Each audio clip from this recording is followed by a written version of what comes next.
اللهم أجل وليك الفرج، اللهم أجل وليك الفرج، اللهم أجل وليك الفرج، اللهم أجل وليك الفرج. يا إمام زمانہ، يا إمام زمانہ، يا إمام زمانہ، يا إمام زمانہ.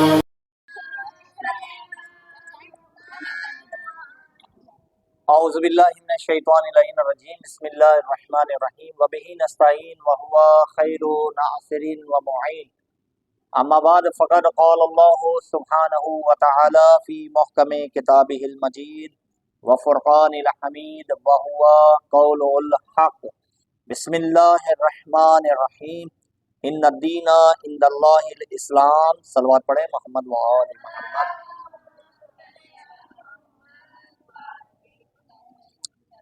پیارے بچے، جو ہمارے اسلام نے ہمیں پیغام دیے ہیں وہ احکام شریعت جو ہر مسلمان، چاہے وہ مرد ہوں چاہے وہ عورت ہوں، اللہ کے حکم سے جو تکلیف شرعی ہم پر واجب قرار دی گئی ہے اس کا جان لینا ہمارے لیے لازمی اور ضروری ہے. وہ احکامات کہ جو ہمارے اعمال سے تعلق رکھتے ہیں، افعال سے تعلق رکھتے ہیں، اگر ہم انہیں صحیح طریقے سے نہیں بجا لائیں گے تو ہماری عبادتیں جو ہیں وہ رائے گاہ چلی جائیں گی. اور ہمیں چاہیے کہ ہم اپنے اعمال کو، اپنے افعال کو احکام خداوندی کے تحت عمل پیرا کرتے ہوئے خدا کے حکم کو صحیح طریقے سے بجا لانے کی کوشش کرتے رہیں. جب ہم نماز کے لیے آمادہ ہوتے ہیں تو نماز سے پہلے شرط ہے کہ انسان جو ہے وہ طہارت میں ہو. اب ہم نے عرض کیا تھا آپ کو کہ طہارت کے جو طریقے ہیں وہ انسان کے لیے یا تو انسان وضو کے طریقے سے طہارت کرے، یا پھر انسان غسل کے ذریعے سے طہارت حاصل کرے، اور یا تو انسان تیمم کے ذریعے سے طہارت کو حاصل کرے. یہ کچھ طریقے ہیں جو شریعت نے انسان کو طہارت کے لیے دیے ہیں اور پابند کیا ہے کہ انسان اگر عبادت کی طرف رغبت کرنا چاہے تو پہلے پاک و طاہر ہو جائے. لہذا ہم نے آپ کو وضو کے بارے میں بتایا، احکام وضو کے بارے میں بتایا. آج ہم اپنا گزشتہ سبق جو ہم نے پہلے ماہ رمضان کی کلاس میں آپ کو بیان کیا تھا، آج اسی کو ہم ایز اے ریویژن جو ہیں وہ دوبارہ پڑھتے ہیں. وہ ہیں شرائط وضو، یعنی وضو کی کچھ شرطیں ہیں.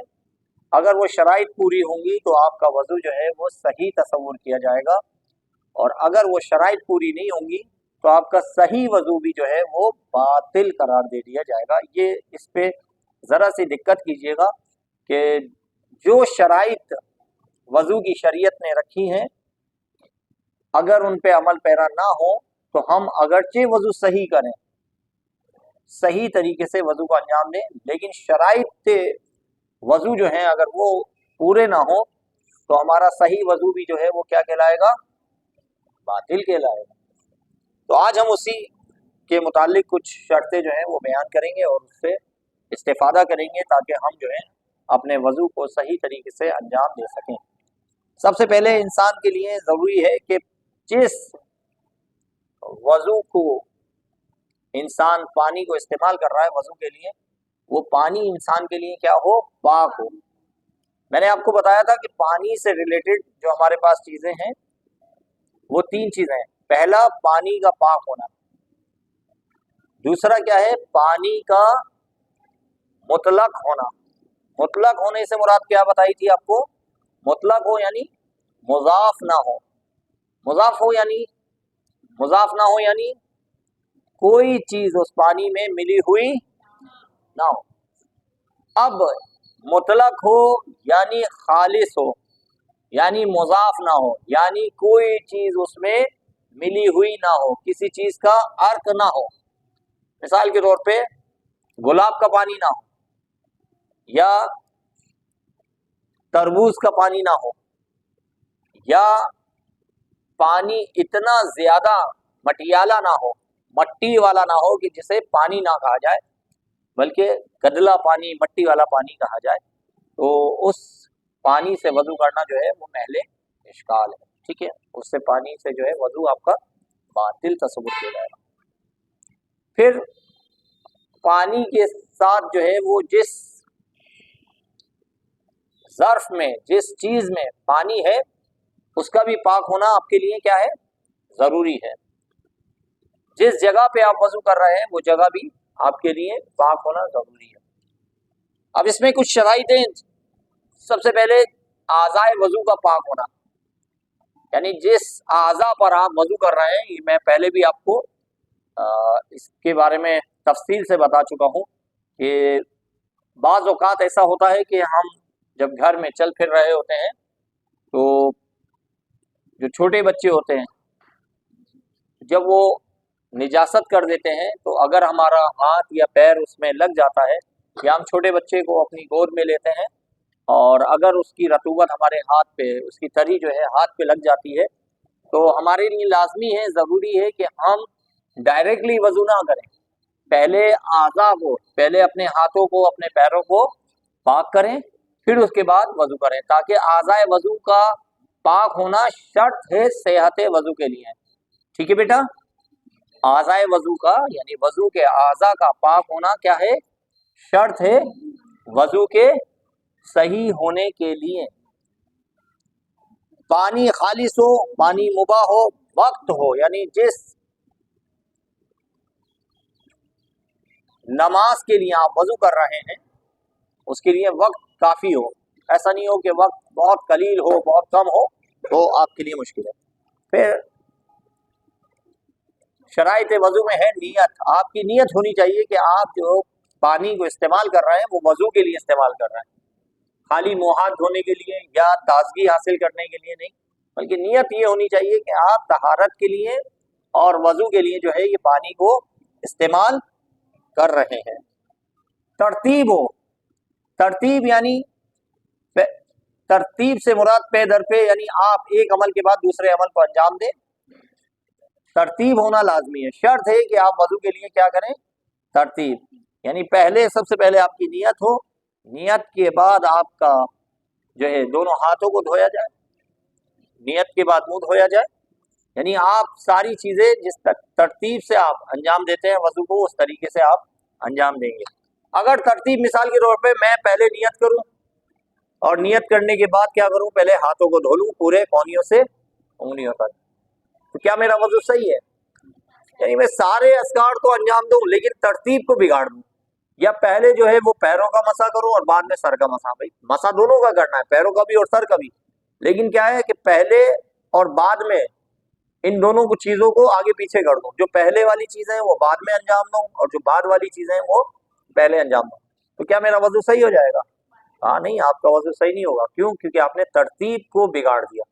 اگر ترتیب بگڑ گئی تو آپ کا آٹومیٹکلی کیا ہوگا؟ وضو جو ہے وہ باطل ہو جائے گا، لہذا ترتیب بہت امپورٹنٹ ہے۔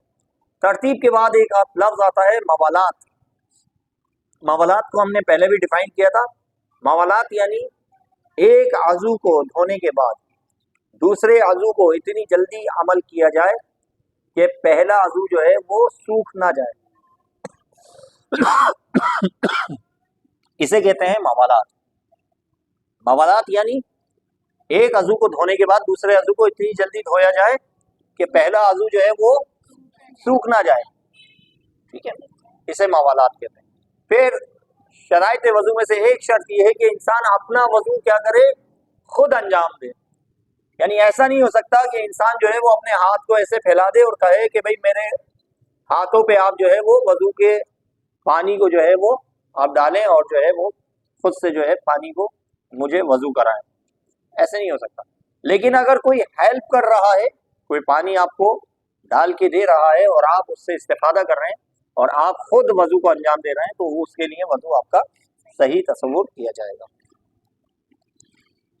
یہ کچھ شرائط ہیں جو وضو کے لیے لازمی ہیں. یہ ساری شرائط آپ کے لیے. پھر جس مقام پہ آپ وضو کر رہے ہیں وہ مقام بھی آپ کا جو ہے وہ پاک ہونا چاہیے. مقام وضو جو ہے وہ آپ کا کیا ہونا چاہیے؟ پاک ہونا چاہیے. پھر ہم نے بتایا جب یہ شرائط وضو ہیں تو پھر شرائط وضو کے بعد وضو کو توڑنے والی چیزیں، وضو کو باطل کرنے والی چیزیں بھی ہمیں پتہ ہونا چاہیے کہ وضو کس چیزوں سے باطل ہو جاتا ہے. انسان کا واش روم کو یوز کرنا وضو کو آٹومیٹکلی جو ہے وہ باطل کر دیتا ہے. یا پھر انسان کا دیوانہ پن ہو جانا، مجنون ہو جانا، پاگل پن اس پہ طاری ہو جانا. جیسے ہی انسان کے اوپر پاگل پن طاری ہوگا، انسان مجنون ہوگا، اگرچہ وہ وضو میں تھا، اس کا وضو آٹومیٹکلی کیا ہو جائے گا؟ پاگل ہو جائے گا. پاگل ہو جائے گا، ٹوٹ جائے گا. پاگل کیوں ہوگا؟ پاگل ہوگا تو وضو ٹوٹے گا. ٹھیک ہے. اب سنیں، پھر اس کے بعد کیا ہے؟ پھر اس کے بعد یعنی وضو کو توڑنے والی اشیاء میں یہ ہے کہ نیند کا غالب آنا. نیند کا غالب آنا. اب اکثر کیا ہوتا ہے ہمارے یہاں بچے جو ہے وہ سپارہ پڑھتے پڑھتے سو جاتے ہیں. قرآن شریف پڑھ رہے ہیں اور پڑھتے پڑھتے کیا ہوا؟ ہوا چل رہی ہے، پنکھا چل رہا ہے، اور کیا ہوا؟ ذرا سی گنودگی آ گئی اور پھر اس کے بعد ان کو آواز دی جاتی ہے تو اس کے بعد تھوڑی دیر بعد وہ متوجہ ہوتے ہیں. تو اگر ایسی کیفیت ہے کہ آپ کو ایک دفعہ آواز دی جائے اور آپ نہ سنیں، پھر دوسری بار آواز دی جائے، پھر اس کے بعد آپ متوجہ ہوں، چونک جائیں، تو اگر کان سننے سے قاصر ہو جائیں، آنکھیں دیکھنے سے قاصر ہو جائیں، تو اسے کہتے ہیں نیند کا غالب آنا. اونگ آنا الگ چیز ہے، نیند کا غالب ہونا الگ چیز ہے. تو ایسی صورت میں اگر کسی پر نیند غالب آ جائے، اسے جھٹکا لگے، تو پھر اس کے لیے لازمی ہے کہ وہ نعید علی الوضو، وہ دوبارہ وضو کو انجام دے. ہمارے پاس بہت دفعہ ایسا ہوتا ہے، ہم جب بچوں کو آواز دیتے ہیں، اگر وہ نیند میں آ جائیں تو پھر وہ دوبارہ قرآن شریف کے حروف کو چھو نہیں سکتے. یعنی ان کے لیے لازمی ہے کہ وہ کیا کریں؟ دوبارہ وضو کو انجام دیں، تاکہ پھر اگر قرآن شریف کے حروف کو چھونا چاہیں، مس کرنا چاہیں، تو پھر وہ قرآن مجید کے حروف کو مس کر سکتے ہیں. لہٰذا یہ چیز بڑی دقت آمیز ہے اور آپ لوگوں نے اس پہ ذرا سی توجہ کرنی ہے کہ اگر انسان بیٹھے بیٹھے اونگنے لگے اور اسے نیند کا جھٹکا آ جائے تو اس کے لیے لازمی ہے کہ وہ دوبارہ جو ہے وہ وضو کو انجام دے. پھر ایک ہے ریح کا خارج ہونا، ہوا کا خارج ہونا. انسان جب یہ آپ دیکھیں، آپ بہت سارے بچے اس کو مذاق میں لے کے جاتے ہیں، لیکن یہ حکم شرعی ہے کہ آپ کا وضو باطل ہے. اگر انسان اس پہ متوجہ نہ ہو تو انسان کے لیے کیا ہے؟ گناہگار ہے انسان. اگر قرآن مجید کو انسان کیا کرے گا؟ مس کرے گا تو گناہگار ہو جائے گا. اگر انسان نماز ادا کرے ایسی حالت میں تو انسان کے لیے نماز بھی کیا ہے؟ باطل ہے. لہذا حکم شرعی یہ ہے، حکم شرعی یہ ہے کہ آپ پاک و طاہر ہو جائیں، اور جو وضو کو باطل کرنے والی اشیاء ہیں اگر وہ لاحق ہو جائے تو انسان کو چاہیے کہ اس کے لیے اپنے وضو کو دوبارہ انجام دے. دعا کریں گے بحق محمد و آل محمد، پروردگار ہمیں ان احکامات شرعیہ کو سمجھنے کی اور اس پہ عمل کرنے کی توفیق عطا فرمائے. مل کے صلوات پڑھے محمد و آل محمد.